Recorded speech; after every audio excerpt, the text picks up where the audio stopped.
Music's greatest songs. Greatest songs. Worth covering. Original classic hitmakers. So after Big House and I having a long conversation off air, it's been determined that I haven't done Post Malone. It's just that we both quite enjoyed talking about him. So we feel like I have. Also, I think that, he's done a lot of collaborations. I've probably mentioned him a lot. I've done over 350 songs. So as yet, I haven't done the in-depth that I'm about to do. Post Malone is an extraordinary character. His real name is Austin Richard Post, born in 1995, and obviously his stage name is Post Malone. That he came up with when he was about 14, 15 years old, and he's always been honest about that. That was the name he wanted to give himself when he was that age. He's American, singer, songwriter, record producer, and actor, known for his tattoos. And the interesting thing about those tattoos is most of them are self-inked, and that's what he calls it. He's done it himself.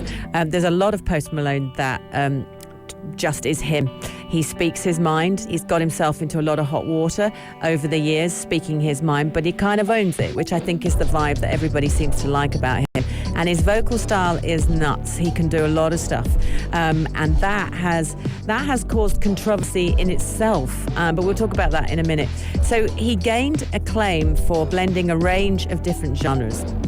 So you do have hip hop, you do have R&B, then there's pop, trap, rap rock, and cloud rap. If I even went to describe the different... Has, give me some help with the old cloud rap. What's that about? No, yeah, I mean, you're right. Everything he created, new stuff. This is what Right. Post Malone is. It's like there's no genre really. Like this is, what is that? Like there's just the vibe and the energy. And I think Post Malone is a reflection of this generation. Right. Because this generation is lost. Yeah. And hence why it's lost in terms of the genre. And when I say lost, I don't mean negative. Yeah. I just say they don't know. It's not like clear.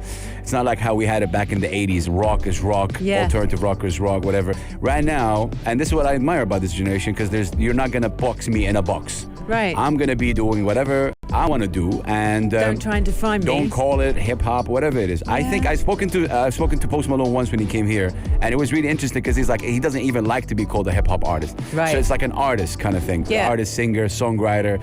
A rapper doesn't want to be called a songwriter. Yeah. A real rapper, Right. you don't call him a songwriter. No, Rapper right. on its own is a writer. And that's- so with yeah. him, he's a songwriter. Like, he sings, he raps, he's an artist. So yeah. Yeah, I mean, amazing. not one box. So he'll create something else a couple of years from now. But yeah. And that's interesting you say that, because everything I've researched about him, he's been pushing all those kind of boundaries and getting irritated when everyone tries to box him, and of course they do. That concert you're talking about when he was here in the UAE, I got all my kids tickets and went go and be, and it was the first one they actually went to on their own. They were super young, but of course it's the UAE, so it's not like sending them to the O2 Arena in London. It was here. It was He's lovely. tall, Right. I don't know how tall he is, but he's like definitely 6'2" or something. Is he? Yeah. Wowzers. So talking about this kind of incredible man who just music is his life, he got recognition in 2015. He released his debut single, which is called White Inversion, and he subsequently signed a recording contract with Republic Records on the back of that. And his stage name that I talked about... What? Yeah, go on, tell me. What did he really?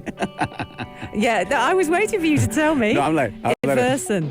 Iverson, is it? White No. Iverson? You guys, if you're Post Malone fans right now, I'm gonna let Anna do this so again. sorry. Record that, tag her, and just laugh about.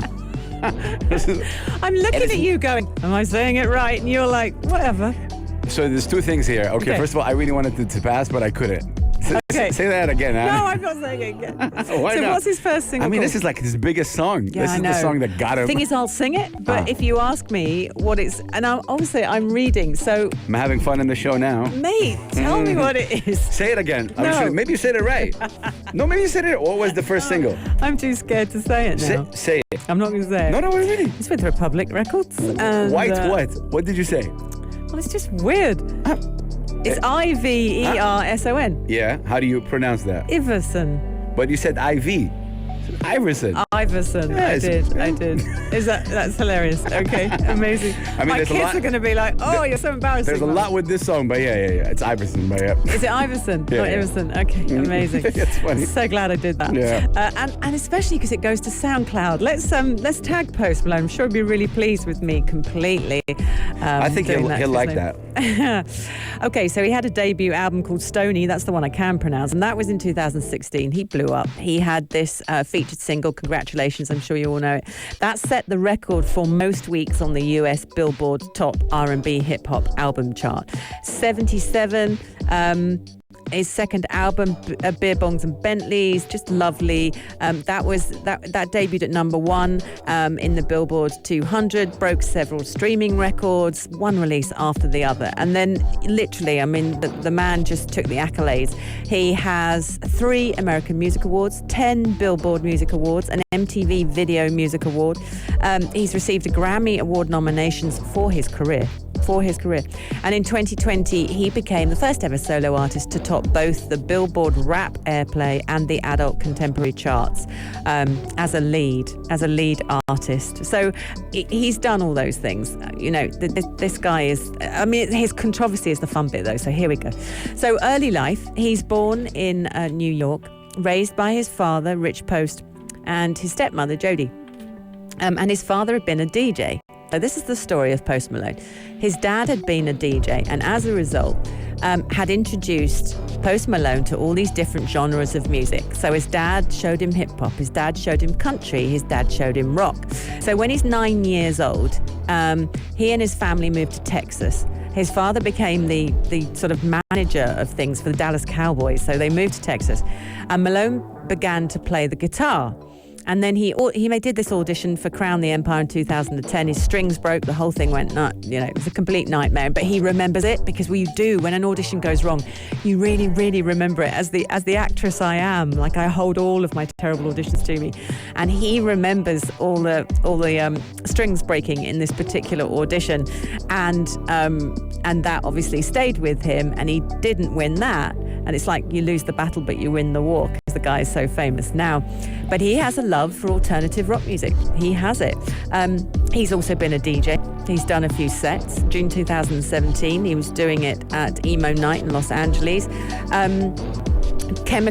My Chemical Romance, the rock band, played with them.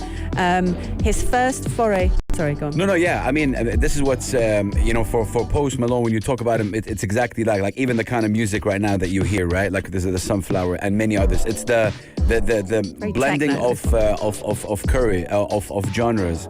Like, you know, talked a lot about having inspirations from what was the name of the Nirvana guy? Yes. The lead singer? Kid Cobain. Yeah. Kurt Cobain. Kurt Cobain, yeah. So that's him. Bob Dylan. Yeah. Bob Dylan, huge inspiration for Post Malone. Yeah, that's what they said. So amazing. like Bob Dylan and it's the same thing. Like with rap, for example, it was James Brown. If you want to go that old, a lot of rappers was James Brown. Right. So with him, he's kind of just this new thing, and it's just a streaming wide, and he really doesn't care. You know, like he looks. It's the vibe, and this is what I don't really vibe to his songs a lot, 100%. It's not my cup of tea, right? But I get why people like him, because the young, especially generation, appreciate him because it is on the same mind level as a vibe. Like it's just a certain vibe. And this song was featured, I think, on the Spider-Man also. Soundtrack. It was. It was. And so it's it's easy to play. People are going to remember it from the film. But yeah, you're absolutely right.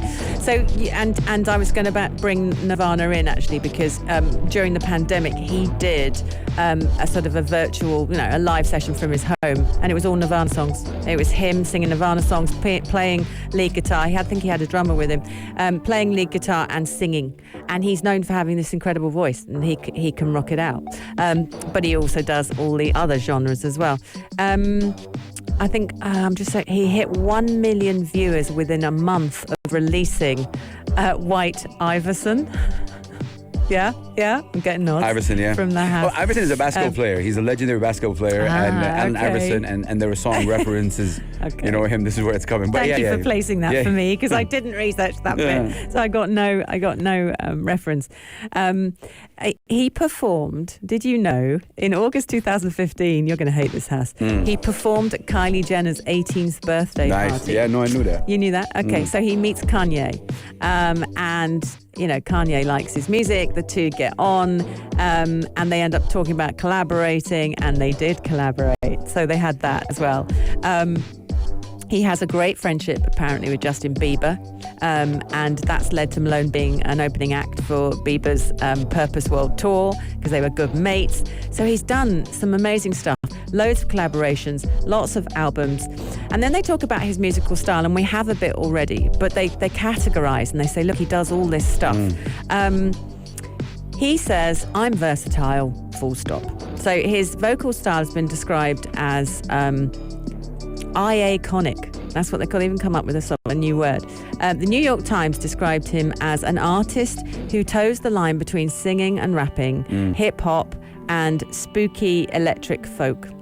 Interesting. I mean, you see, that's the one. Have you heard that before? Spooky electronic funk. No. They're creating, it's a new thing. Amazing, isn't it? So it's like always, or maybe it existed, but no one really heard about it before. Right. And you just come up with it like it's a vibe. For many people, as Post Malone, they don't understand why he's famous. It's just a vibe. When you're listening and you're like, oh, yeah. And then, you know, obviously, because he's not...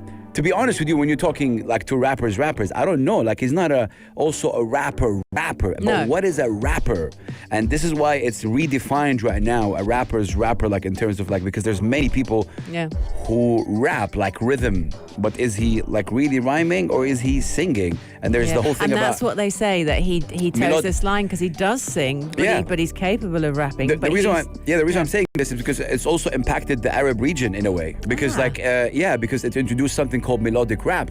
And now rappers in the Arab region are singing. Right. Like, oh, okay, that's new. Love that. Because obviously people like Post Malone and others, because rappers didn't sing. No. Rappers don't sing. Like rappers rap. Right. But again, this is how you break in and that's how you kind of go forward. Yeah, so just wow. I love it. I love it all. So I loved hearing about this guy. I've loved researching. As you can tell, it's not my comfort zone. I'm not going out and streaming all of his music. I love the whole thing about controversies. So Post Malone is every now and then a little bit political, but sort of then whips his foot back out of the water. He's quite often called a culture vulture, which he resents a lot. He's been called it multiple times. Most of it's to do with this whole appropriating other cultures thing. And a California rapper wrote on Twitter that he was slowly turning into various things, quite controversial. I'd love to tell you the exact quote. But Malone turned around and went, don't need that. I don't need my clothes and my colour used against me. And I think just everything you said, Hass, is about pushing it back and going, I don't do that. But obviously he says things that are semi-controversial and get people going. He finally came out and said, this is quite interesting, if Trump had asked him to play at his inauguration, he said he probably would have thought about it and considered doing it. That meant that everyone thought he then favoured Trump, to which he said, I don't, and I didn't. And in November, he actually came out and said how much he didn't like Trump. But of course, no one can really pigeonhole him again. It's the same thing you were talking about. Actually, he's wriggly. He upsets people, but then they upset him. But he doesn't actually care, and he will sort of go on Twitter and have a stab at whatever he wants to. Tattoos-wise, he's become. I talked about it. He's got all sorts of things that are really important to him, and it's friends' names and it's acquaintances, and he has 77 different tattoos. They all mean something to him. He's not just doing it for fun. Every single one means something, and that's another artistic statement that he as an artist is making. And like some of them are at the bottom of his elbow and stuff like that. So he is kind of a crazy dude. All right, let's talk about the song. I'm going to try not to muller the name on this one. Don't need to. It's called Sunflower. Now this is a Swae Lee song as well. It's from Spider-Man, Into the Spider-Verse, performed by him, Post Malone and Swae Lee. Released from the soundtrack. It was 2018 from the Spider-Man movie, and is included on Malone's third album as well, Hollywood's Bleeding, and just did super well. Certified diamond in the US and Canada, and nominated for Record of the Year and Best Pop Duo Group Performance at the 62nd Annual Grammy Awards. So let's hear it. It's Yalla Home. With Ana Schofield And Big Hass.